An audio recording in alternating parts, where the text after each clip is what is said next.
Well, hello, what's up, everybody? Welcome back to Brainwash to be Broke series. Today, I'm here with another amazing guest. I'm really interested, really pumped to have him here, and really interested into going deep into his expertise and what he's all about. But this guy, he is high performance and healing coach, right? He is helping people to get out of their way. He was working with super high performance. He is really powerful when it comes to his personal story and how he leads people. So I'm really pumped to have him here. His really big passion is helping people to get out of their way. That's what I said before. But I want to emphasize this because this is a really big thing that stops most of the people in even starting businesses or growing their businesses to the next level. So, without further ado, we're pumped to have him here. Welcome to the show, Jamil Sayegh. Thank you, brother. You're welcome, Adam. Thank you for having me, and wonderful to be with you and your community. That's awesome. Thank you so much. Thank you for being here. And let's right dive in. You know, I heard a little bit of your, highlight of your story and so on. How did you get into entrepreneurship and so on? But for those who don't know you, who see you for the first time, um, can you share a little bit about who you are and how did you get into entrepreneurship? Absolutely. Yeah, thank you for the question. And so I'm going to answer that in a few different ways that I think are the most accurate way I could answer that. And I want people to listen from the perspective of how this applies to them too, because the answer doesn't just apply to me. So, who I am is pure possibility, moment to moment to moment.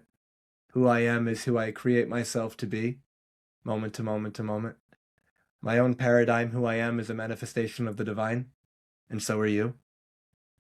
What caused me to choose this path is big picture. I was for 13 wait, no, at that point 6 years, yeah, 5 years.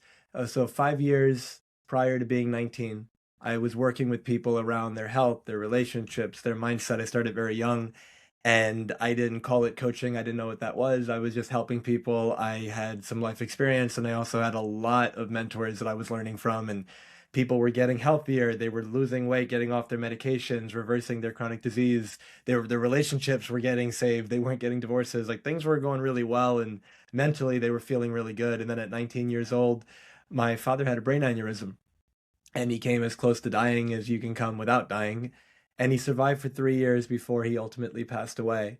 And in those 3 years, I got to be one of his primary caregivers. I took several years off after college, or university, as some people may call it. And I had big wake up calls in my life. I had recognized that I had been playing small, that I was afraid of rejection, that I cared way too much about what people thought about me. And as a result of that, I was dimming my shine. I was hiding, because what if you didn't like me? And as a result of that, I recognized the way my life would keep going if I stayed on that path. And I was 19 when my dad's aneurysm happened. He was 49. And in the 3 years I was caring for him, two of my cousins passed away, and one was 20 and one was 21. And they were both sudden. And if you had asked either gentleman when they were younger, what do you want to do when you get older? In my mind, like, I promised that neither one would say I'd be dead in a few years. And so there's this perspective, the problem is we think we have time. And I hope all of our listeners have all the time that you want, but we don't know. And if I asked everybody, how much time do you have left? We all have the same answer. I don't know.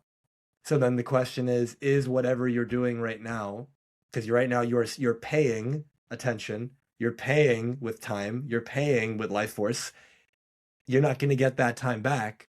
Is it worth what you're spending it on? And if the answer is no, then, like I said, I am who I choose to be. I am pure possibility, moment to moment to moment. So are you. And so you can decide, is the way my life is going right now the way I want it to keep going? And once I realized that it wasn't, I started making some big changes. After my dad passed, I went to medical school. In the United States, I completed that program, and then I started to formally do my coaching work in addition to it. And then I started doing healing work, and I started to bring in energy and working with people around the world virtually.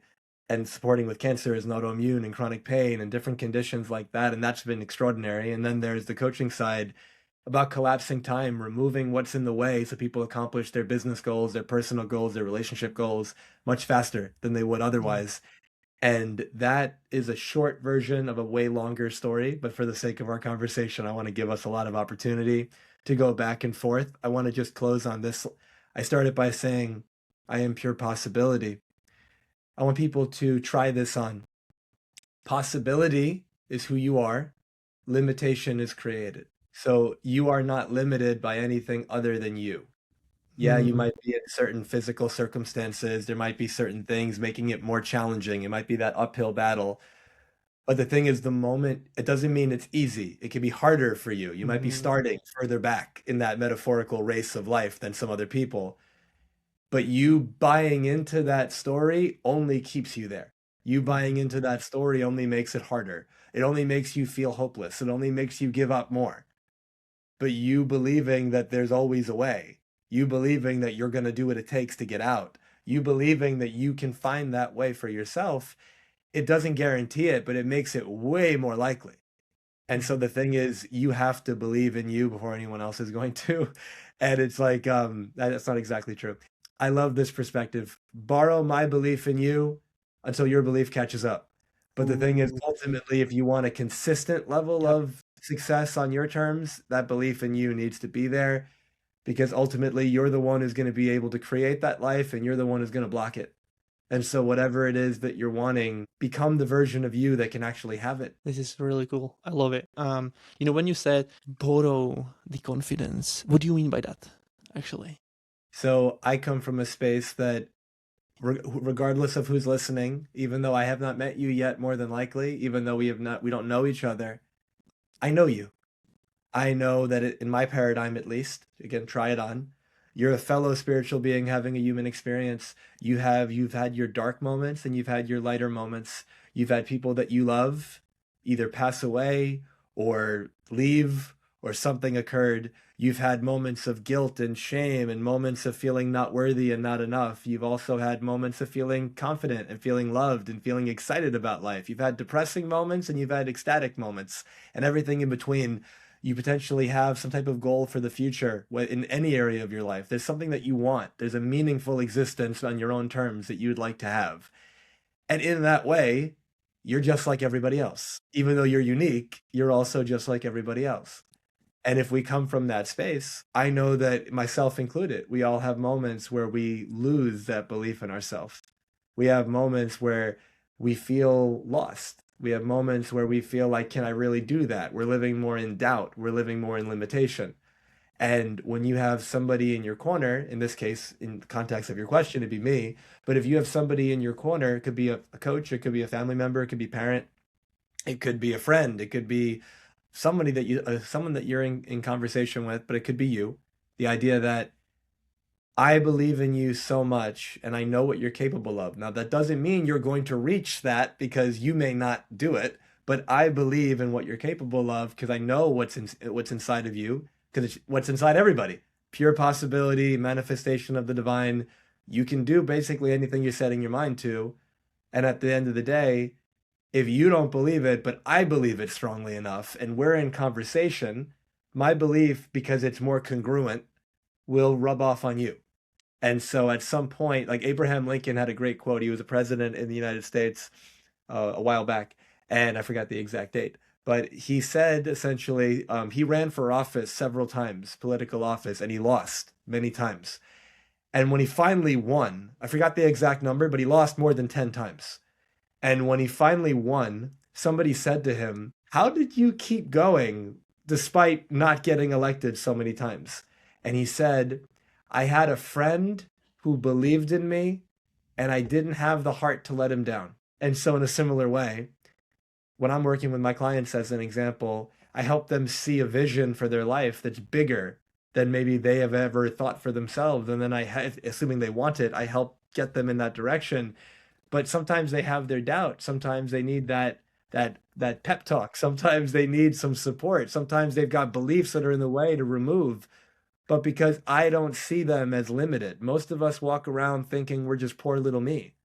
We Hmm. walk around with this mask that we wear, and the mask is who do I need to be loved or special or normal or validated, and we want to just be accepted by the crowd. And then so just that idea that if I can help see through that mask and help you take it off, then at that point you live from this unlimited space. You live Yeah. from this pure potential space. And when you do that, somebody else's belief in you supported you in finding it in yourself. Love it, love it. Yeah, I love this analogy, borrowing confidence. I did it so many times in my life, like, because like I've been really similarly wired as you, like, low esteem when I've been like, at the beginning, shame about like all the time thinking what other people think about me.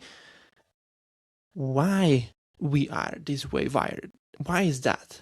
Have you figured it out why we care so much about other people? I think there's a lot of reasons. I wouldn't say I figured it out. I would say that I've got some perspectives on it. Mm-hmm. And so with those perspectives is just what has occurred for me. I don't believe any, let's say, child is born into this world with limitation. Like it's almost like, when I was a kid growing up, you'd see a commercial on TV for a toy or something, and it might say batteries included, and that was always a big deal. It was a positive thing because if batteries weren't included and you didn't have the battery, the thing was useless. You couldn't do anything with it. And so with that in mind, nobody's born with limitation. It's not included. It's learned.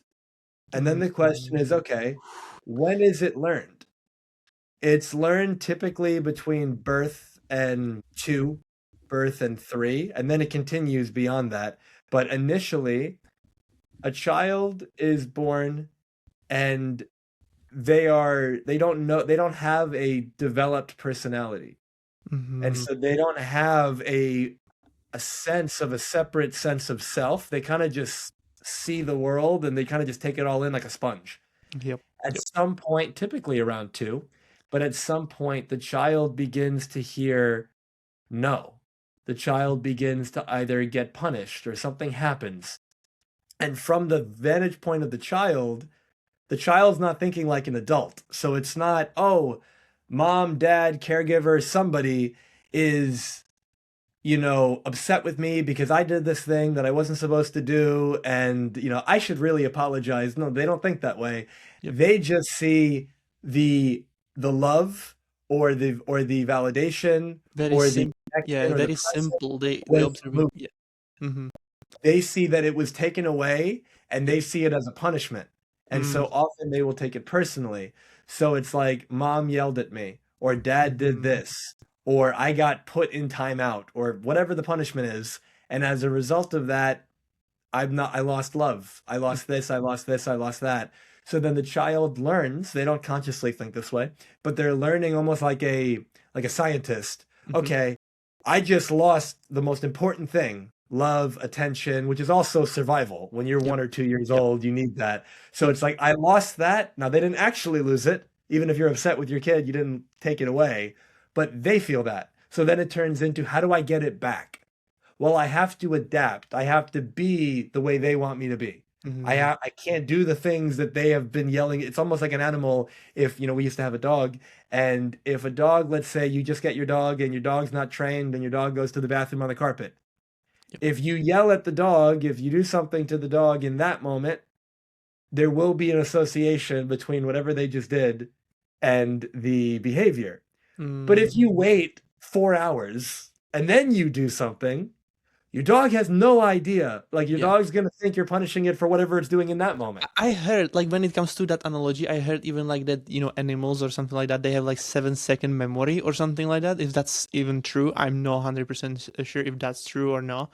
Like the immediate memory, like 7 seconds and the dad is sitting. I don't know if that's true or not. But have you heard about it? I don't know about like the time frame of it, Okay. but I do know that whether it's dogs or animals or people, Mm-hmm. um, feedback is best given as soon as possible, Yeah. Yep. in the Yep. moment. And so with that in mind, certain people, not certain, we all learn at a young age who we need to be accepted by the quote unquote tribe, the people around Yep. us. And Mm-hmm. because we learn that there's certain ways of being that are unacceptable. And so you might grow up in a certain environment, certain culture, certain religion, whatever it might be, certain family dynamics, that certain behaviors are Mhm. not allowed, certain behaviors are shameful, certain behaviors are to be punished. Yep. In a different family, in a different culture, in a different religion, it would be different. But Hmm. where you were growing up, that was a problem. And Yep. as a result of that, you learned me being this way is bad.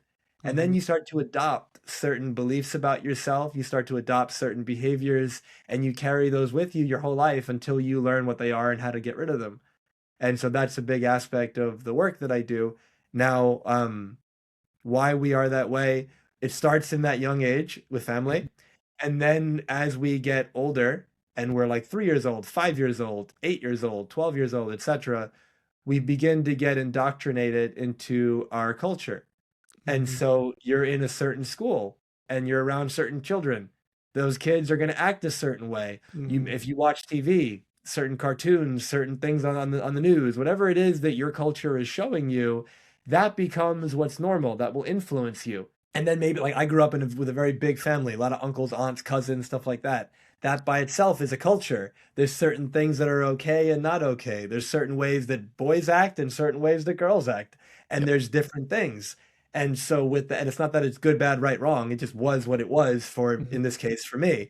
And so between my own family, my parents, my sister, and how that impacted me, and then a slightly greater culture, which is a bigger family, and then a greater culture, which is family plus friends and school, and then a greater culture, which is the community in which I lived and grew up in. Yep. And then you throw in religion, and then you throw in the laws of the country that you live in and all that.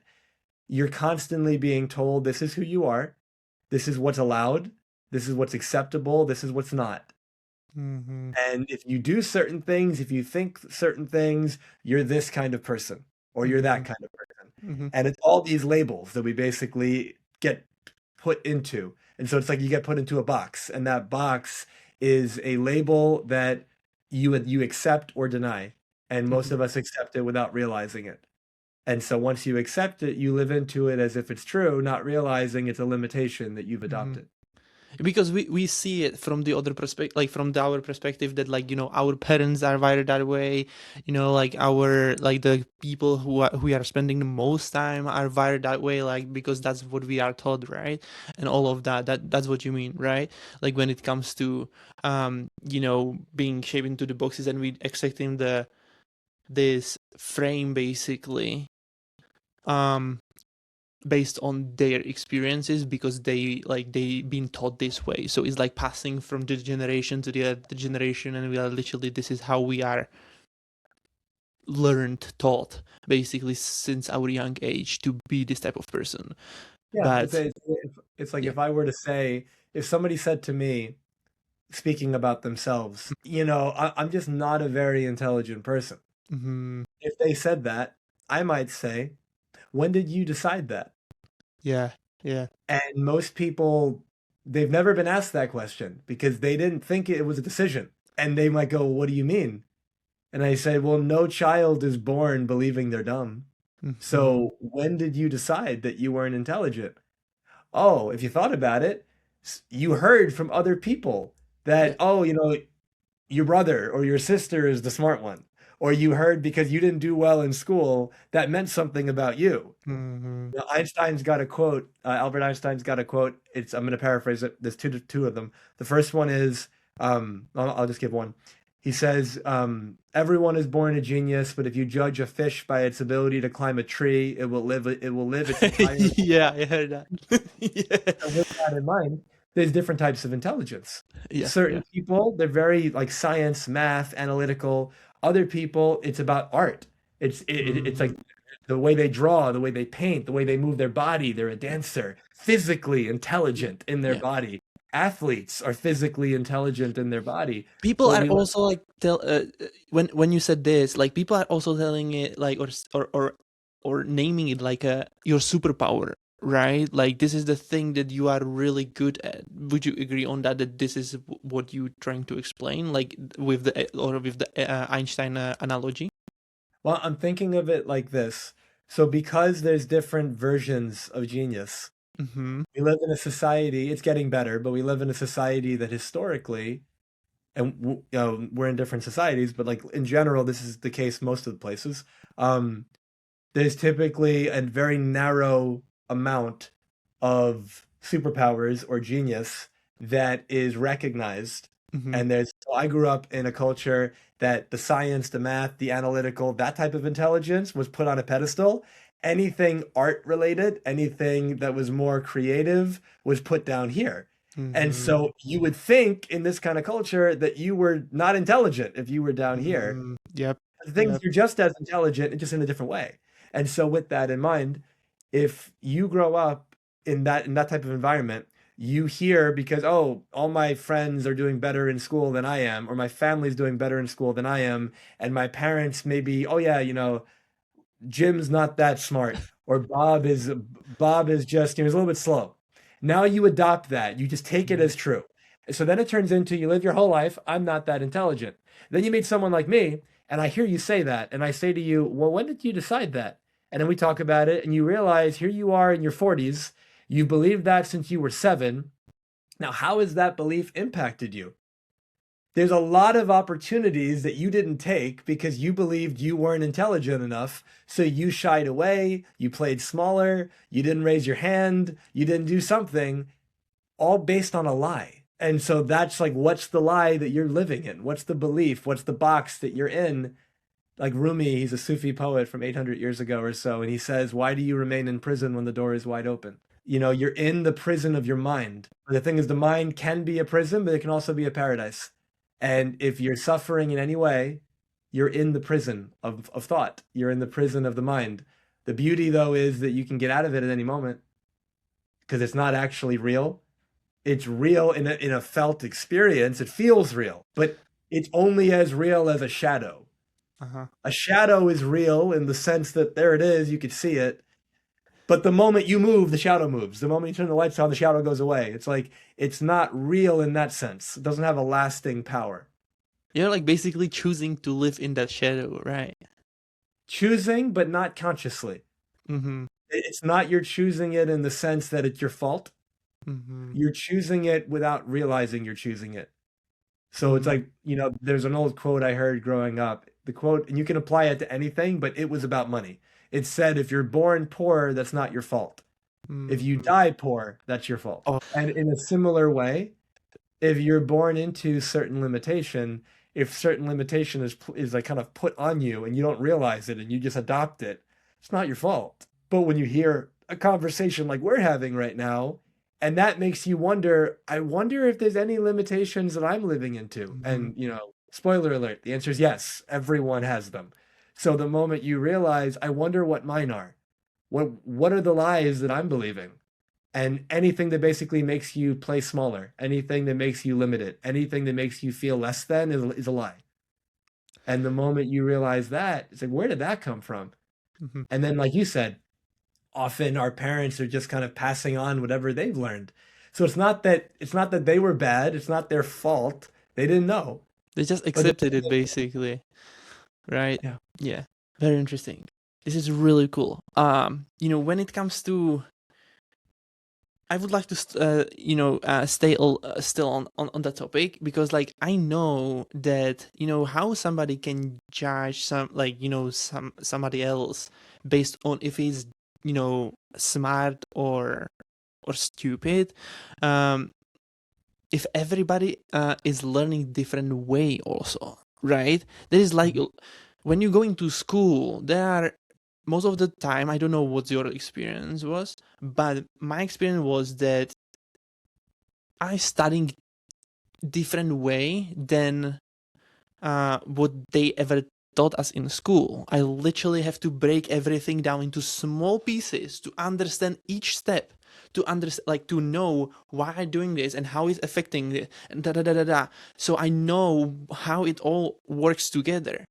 And in the school, they never gave us this opportunity to like go really deep into those topics so I understand each element. And if I ask, it was a dumb question because they like, oh, you care too much or something like that, or something. Yeah, completely like that, even like completely disvaluating the whole process of studying. And I hate studying, or like during the school time, and then like when I left school, and I started studying. Actually, like I don't know why I even started studying like different like topics, because like I probably been so interested in making money and understand how to make money. I don't know, probably that was the thing. So I just dive into like studying everything what I could about money. But that time I was like going super deep and I understand everything what is going on, right?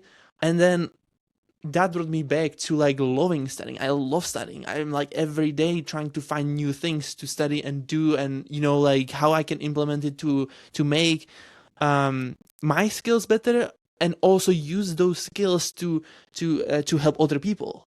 Right? This is what I love to do all the time.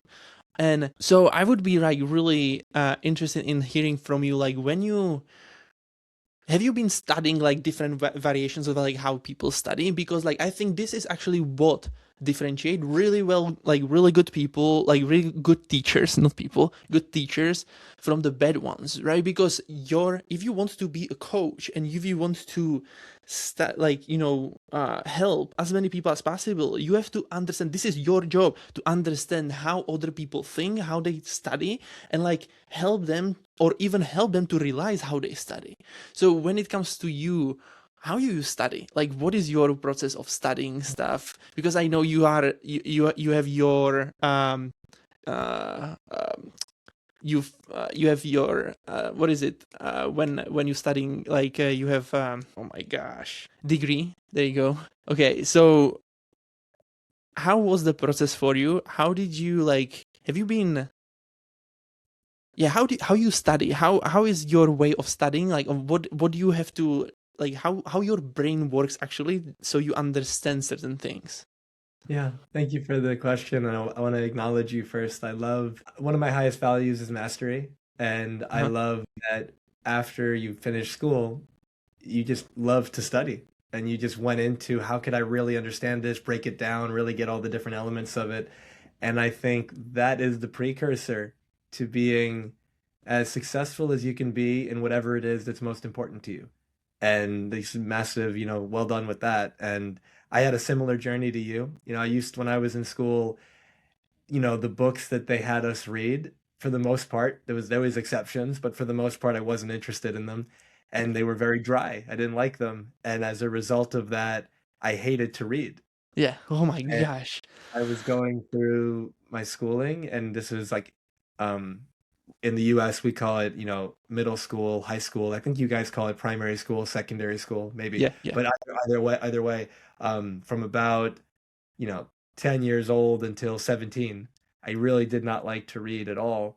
And because every time I read, the association was this is boring. I don't enjoy it. It's something I have to do. It's monotonous. It's all that. I'm never going to use it. Like these are all the things that I was telling myself. Yeah. And, those were the stories. But, for me, it was accurate in those moments. But once I finished school and I got to study things that I wanted to study, now I got very curious. And then I Mhm. started to love to read. And then I went from never reading to reading all the time. Yeah. And the way that we all work in different ways. And so the answer to to your question, it's not this is the way to be or the right way. This is just the way that I do it. Mhm. But we all learn in different ways. For me, it's I obsess over things when I want to learn them. And so I'll Mhm. go as deep as I can go. I'll try to do multiple, let's say, pathways of learning. So Mhm. I'll watch, I'll listen, I'll read, I'll listen to things multiple times. I can listen very quickly, and so I often listen to things at faster speeds. And Yeah. then once I do that, I'll listen to it multiple times, and I'll if I'm driving, if I'm getting ready, if I'm eating and I'm by myself, I might just be listening to something all the time. So I'm Mhm. listening to it, I'm reading, but then I read from other people and learn from other people in a similar field, and that starts to make connections. Mhm. And then I say, oh, this person said that person said this, my experience was like this, that makes sense. And now I can connect the dots and I Mhm. start seeing the full picture. I typically start big picture before I get into the details. Oh For yes, me. 100%. That's what you like. This is what you Yeah. have to understand. You have to understand the big picture, or you can't go, because then you cannot go to those, like, like zoom it in and see. Okay, this is the element in the first section, or like I breaking it down even like into multiple sections, and then like going deep into each of them, because I have to understand how that thing work, and then like I'm puzzling it to all together so I understand how. And this is really important, like when we are talking about this conversation, like about this topic. The biggest problem when it comes to like people starting a businesses, or even like they finishing their schooling days, and then like they stop learning completely, or they don't even learn how to learn. Do you know what I mean? Like they don't understand how they learn. And that's like how you can try to be or master something when you don't know even how to start with like actually understanding it, right? Yeah. And I think this is really key element to understand. So yeah, so when it comes to learning, 100% zooming, like seeing the bigger picture, and then what do you do next? So first, I like to look at the big picture first, and I like to establish what I'm calling relevancy. Mm-hmm. Relevancy is why am I learning this? Why does it matter? Why is it important for me at this time? Because not everything is relevant for you. There's two things can be true, two or more things can be true at the same time. Everything is simultaneously relevant and irrelevant. Mm-hmm. Now, the question is, in this moment, at this stage of your life, given where you're at, what you're wanting to learn, what your next challenge is to overcome, certain things are more relevant. And so, if you're just starting your business, reading a book or learning about how to start a business is going to be more valuable to you than learning what do I do when I have $100 million. Mm-hmm. That's just intellectual, stuff at that point that's got no relevance for your life in the moment. And so it's like, I like to first, is it relevant for me? And then once I understand why, then I like to just dive into it, read it, learn it, engage with it. I try to talk to people about it. I do really well in terms of learning with having conversations. And so if I can ask questions, if I can have conversations, if I can teach it, whenever you try to, when you want to learn something, if you learn it to teach it to somebody else, you'll learn it way deeper. And then Mm-hmm. every time you try to teach it to somebody and you notice certain aspects of what you teach, they pick up quickly and they get, but certain aspects, they're not as clear and maybe they're confused. And if you make it a you thing, meaning if you try to teach something and they don't get it, don't assume it's because they're not intelligent. Mm-hmm. Assume you didn't teach it well enough. Mm-hmm. And if you do it that way, then you always are refining it. You're always getting clear on how can I simplify that? How can I give a better example? How can I make it more relevant? How can I teach it in a different way? So you talked about like the best teachers, in my opinion, they don't teach in one way. Mm-hmm. They have multiple people in front of them, or one, but however many people they're teaching to, you teach to the person in front of you. And if you have a group, you teach in multiple ways. And if you teach in multiple ways, different students will get it at different speeds and they'll get it to different degrees. But the point is that if you only teach in one way, you'll only be able to reach the people that learn in the way you teach.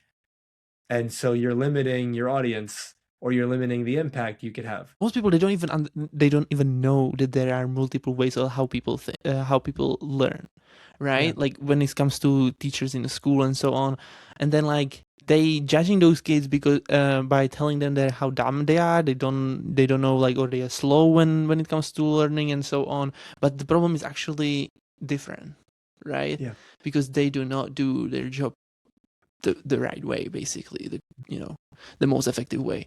So this is a big topic. This is a big topic when it comes to that. And do you have like, when you said those things that do you have like actual your type of framework that you go through like all the time, every time when you learn something, like when you say like, yeah, I have to if it actually serves me at this time, like at this moment, if it's actually a good idea to studying it is not something that is like, I'm starting a business but I'm trying to scale a bit. Yeah, starting about scaling, doesn't make any sense. Then like you said, like you observe the bigger picture. Do you have some type of like framework that you go, even if you're realizing or not realizing it? I would say it changed over my life. Uh-huh. Like when I was in, let me just be with that for a second. When I was younger, I procrastinated a fair amount, and so because I didn't want to do the work, and so when I finally had to do it, I was really good at just memorizing, and so I would just Mhm. memorize things and just do it for the test or do it for school, and that was it. But I didn't really care about what I was learning. Mm. Once I got older and I started to study things that I actually wanted to learn and things that I thought would be important for my work and for my life, then I would read something, I would highlight, and then I would reread it and I would reread just the things I highlighted. I would talk to Mhm. people about it. I would get into conversation. Then I would, let's say, I take a lot of notes. And so Mhm. I might read a book, I might highlight, I might write down all the things I highlight in a notepad or in somewhere like, a digital version. And once I have that, I just would review this document that has all the big takeaways, all the big insights. Mm. And the more I was with it, the more I thought about it, that started to make a big difference. One thing that is more practical that people can use right now, because I started doing this in the last year, is utilizing AI to question the beliefs that you know. And so, Yeah. for example, what I'll do sometimes, and it's a lot of fun. There's all these different, obviously, AI platforms. So ChatGPT is the one that I use currently, and so I'll go for a walk, and I'll on my phone, I'll use that feature where you can have a voice-to-voice conversation, and I'll say, okay, here's something that I believe to be true about, let's say, transformation or about an aspect of my Yeah. work or about healing. And then I'll say all of these things and I'll give nuance. And then I'll say to ChatGPT, I'd like you to point out, what did I say that's wrong? What did I say that was not explained that clearly? What nuance am I missing in whatever I just shared? And how would, let's say, the biggest critics of whatever topic I was just discussing reply to whatever I just said? And then it would respond with all these things, and it might say, okay, the majority of what you said was spot on. This thing that you said, it's not that it's wrong, but that the average person is not going to get that. Say it this way, or think about incorporating this. And then it would say, somebody who would be a like who would debate something that you just shared. This is where they would respond, and I Mm. might hear that and go, "Oh wow, I don't know how I would answer that question." So then I would play with it and I would say, all right, I'll answer it this way. And then me and chat would go back and forth. And so I've used that to help me get deeper nuance. I've used Mhm. that to challenge old things that I used to believe. So I think when it comes to learning, there's two sides. There's learning and there's unlearning. Ooh. On the learning side, it's you're building, you're adding, you're taking in more. But on the unlearning side, you're letting go of things that you've been carrying that either don't serve you anymore or they were never true to begin with, and you're just holding on to them. Mhm. Certain beliefs are outdated. Certain things that, in science, for example, we learn certain things, we believe that they're true based on our observation, and then however many years or decades or centuries later, we realize, oh, that actually wasn't true. We just didn't know what we didn't know. Now we do, and we can see that the way we thought that it works isn't the way it works. That means you let go of the old learning Yeah. because it wasn't true. You adopt the new one, and then you build your life on the new learning understanding. And so, yeah, I think that way of using AI is really valuable. I think a lot of people use AI, unfortunately, in a way that what I'm calling unfortunately, in a way to do the thinking for them. Mm. If you do it like that, you'll get answers. Yeah. And again, sometimes the answers can be wrong, so it's important to check. But it's like you'll get answers, but you won't actually grow. Mhm. So when I was growing up, obviously, we didn't have cell phones and stuff like that. And then when we did get it, you had to basically memorize phone numbers. And so I knew 15 or 20 different people's phone numbers. I Yeah. knew addresses. I knew all these things. Yeah. As I got older and I got more reliant on the phone, the amount of addresses and phone numbers and birthdays that I knew got less and less and Yep. less. And then it turned into I know like 5 to 7 phone numbers. I know all the ones from when I was a kid, but I don't memorize people's numbers nowadays because it feels like, I don't need to. But then what would happen if I lose my phone? I can't call that person. What if I'm in an emergency? In a Yeah. similar way, if you allow AI to do all the work for you and all the thinking for you, it's great when you have access to it, Mhm. but when you're in front of people and they ask you questions, it's not going to go well because you haven't been developing yourself. You've been outsourcing everything. Mhm. But I like to use AI in a way that helps me get better at what I do. So I use it to challenge me. I use it Ooh, as a way of where am I not thinking correctly? Where am I getting this wrong? And once I can get it to say, given, and I'll even ask it, I want you to take into account like the collective work of these like 5 to 10 people in the world, let's say, that are some of the greatest thinkers. And now how would they respond to what I just said? that's And when you powerful. do it like that, obviously it's it's going to be as close as it's going to be. It's not necessarily exactly the same, but it can get pretty close. And so if you Okay. take somebody again, please. I want to add one nugget in here because this is super powerful, and thank you that you brought it into the AI, and this is really cool what you do, and I'm going to give you some ideas of how you can even like make it even like different variations how you can study and like break down certain patterns, because I love, like as I said, I love studying and like figuring out new things and ideas. So what I found is really cool, when you, for example, read books.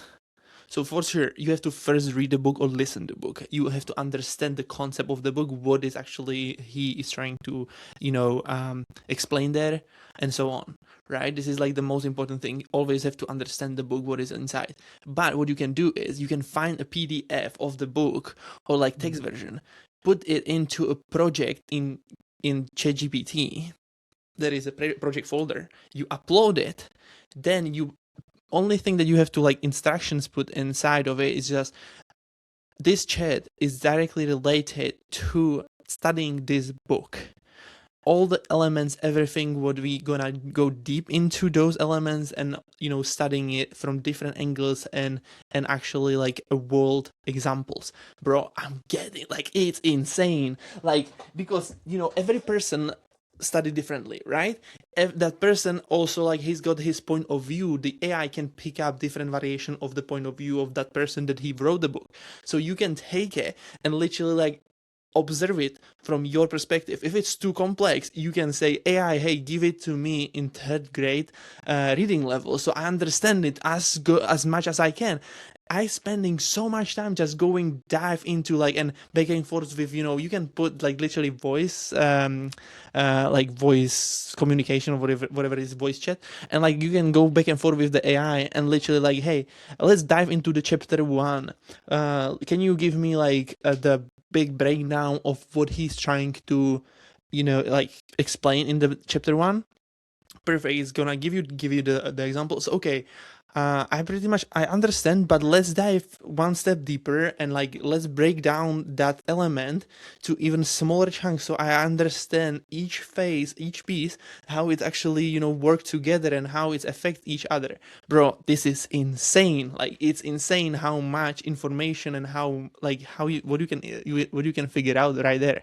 Like, I've been using it for sales, for everything, like everything what I because I'm obsessed now. Like my big thing that studying is like I want to understand communication and sales really well. So this is like I'm trying to go into those books. I have like all the books break down coaching. Oh my gosh, bro, it's insane. It's insane. And everybody who don't know that and don't use this, use this. This is insanely valuable. Like, it's sometimes it's even getting better results than some low ticket programs or anything like that you're gonna buy for a couple of hundreds or maybe even thousands bucks online. It's just giving you so much better answers and modifying straight up to your voice and how you observe things. Insane. Absolutely. I love your enthusiasm. I just like, this is insane, you know what I mean? Like, I just figured it out like a couple of weeks ago, and it was like, oh my gosh, this is insane, because like I was having this anyway. Yeah. So but okay, so I wanted to go back to your story when it comes to the circumstances that happen when with your dad and everything. Like, you said that there was a major shift in your world, right? So how that shift actually look like for you when it comes to figuring out what the world is about? Probably like it seems like that it went that route.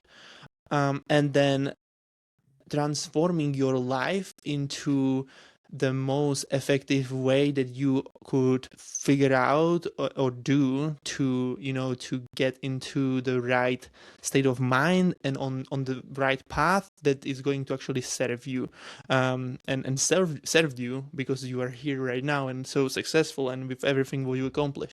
So yeah, how that look like for you? Yeah, thank you for the question. So, up until 19, prior to his aneurysm, my perceptions on life were that I was focusing on the things that mattered to me in the moment, and that was I was an athlete, my friends, video games, movies, like, hanging out. Like that was the things I that can I relate to that. Holy okay, okay. Yeah. and because that was my priorities, I didn't think at the time, let me spend time with my dad, let me get to know him like man to man, soul to Mhm. soul. That wasn't my point of view because I thought that I had plenty of time for that later. Yep. And when he had his aneurysm, he was in a coma for several months. And in the day he had the aneurysm, he came very, very close to dying. And I walked into the room after he had his operation, and I was told that he could die at any second. Mhm. And as a result of that, I realized in that moment that I had immense regret. And the Mhm. regret was not knowing him the way that I thought that I should have. The regret that we didn't have the relationship that I thought we should have.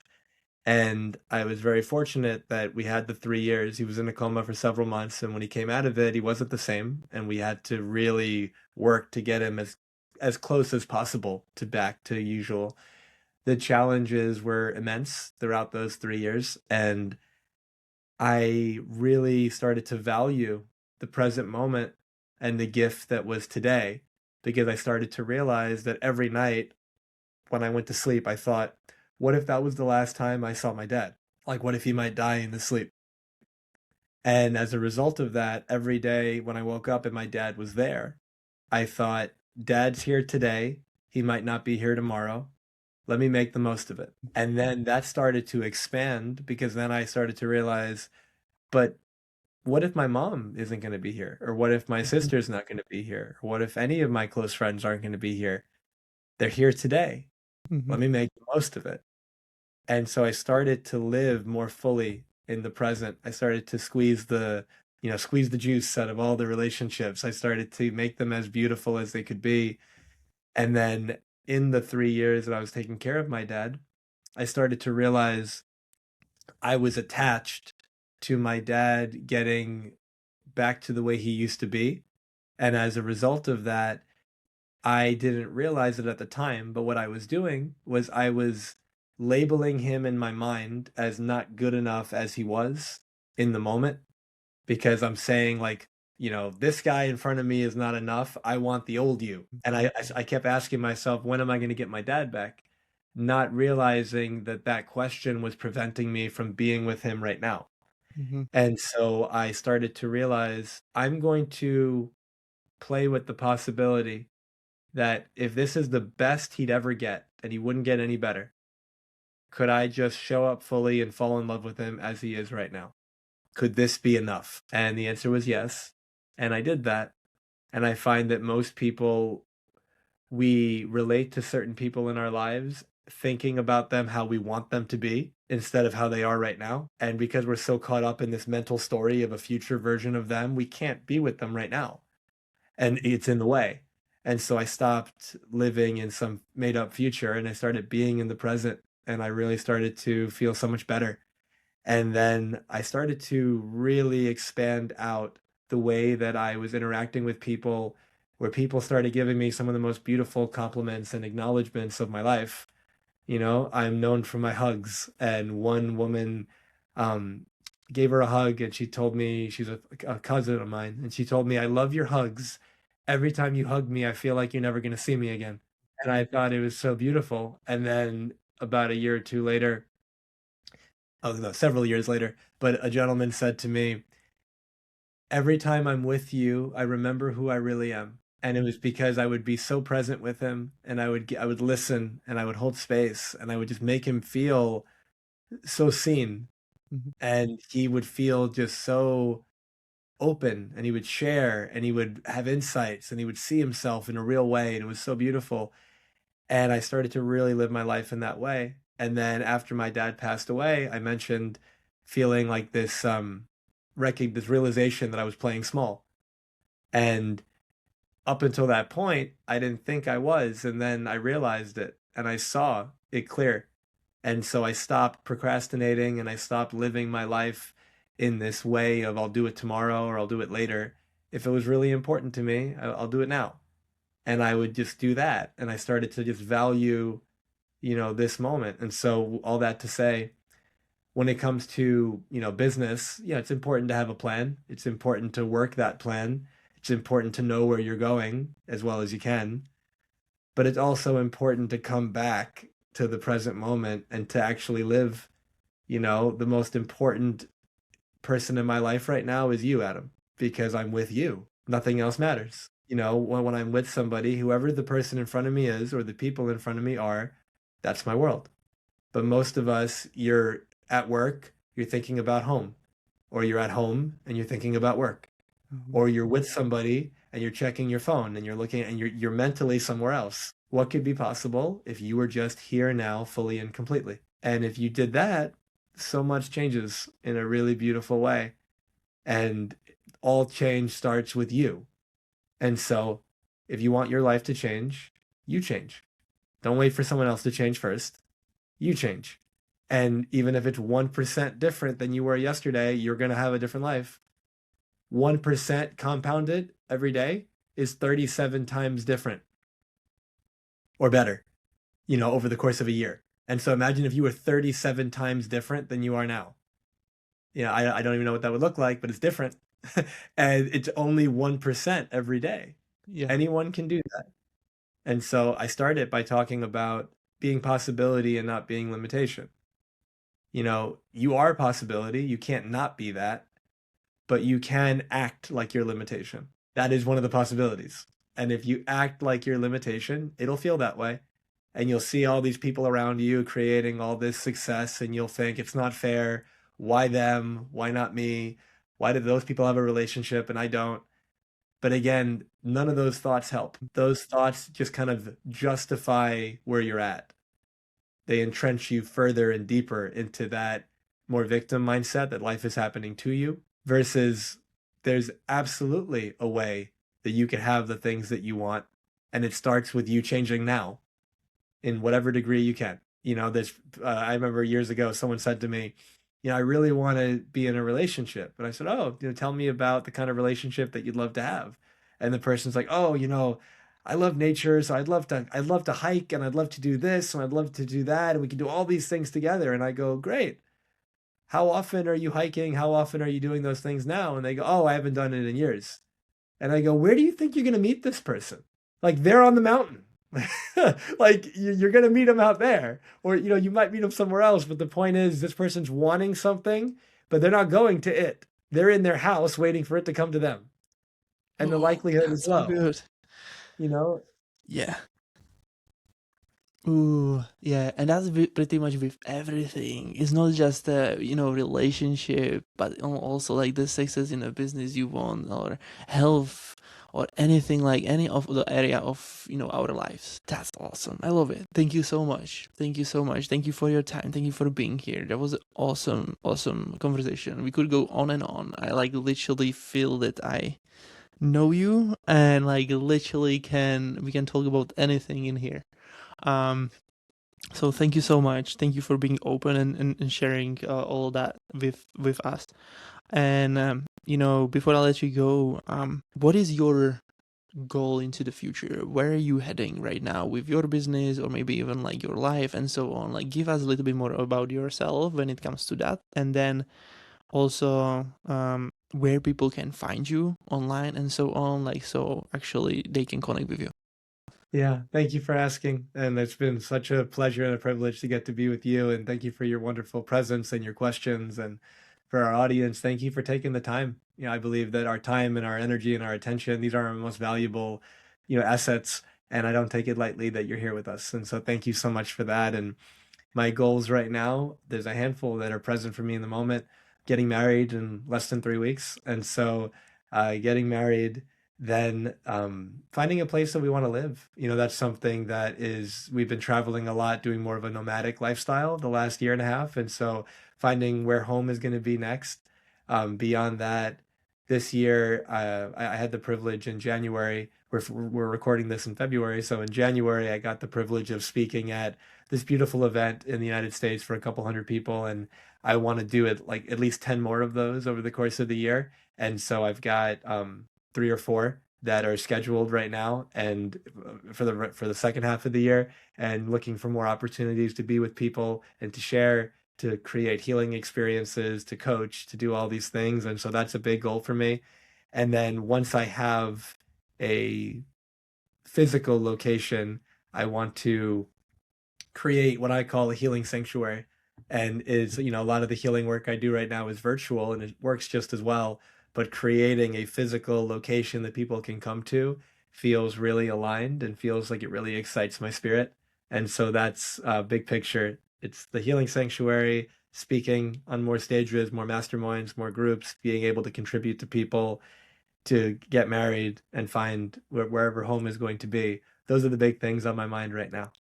Love it, love And it. as it relates to if this conversation has resonated, if anyone is thinking, I'd like to have a conversation, if you're going through something, if there's a goal or a dream that you have personally, professionally, you want to accomplish it faster, if there's a challenge in your life right now that you're really wanting to get rid of, you want to overcome that, you want to grow through it and get better, let's have a conversation and let's see where that leads us. You can book it on my website, which is jamilsayegh.com. It's JAM as in Michael, ILSAYEGH.com.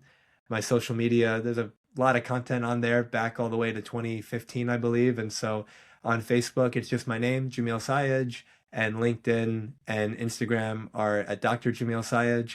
It's DR and then my name. I have a podcast, Transformation Starts Today, and I have incredible conversations just like Adam and I are having. And it's been a beautiful journey. And those are the primary places we can connect. Thank you so much. Thank you, brother. And for everybody who's listening, we will see you in the next episode. Bye for now.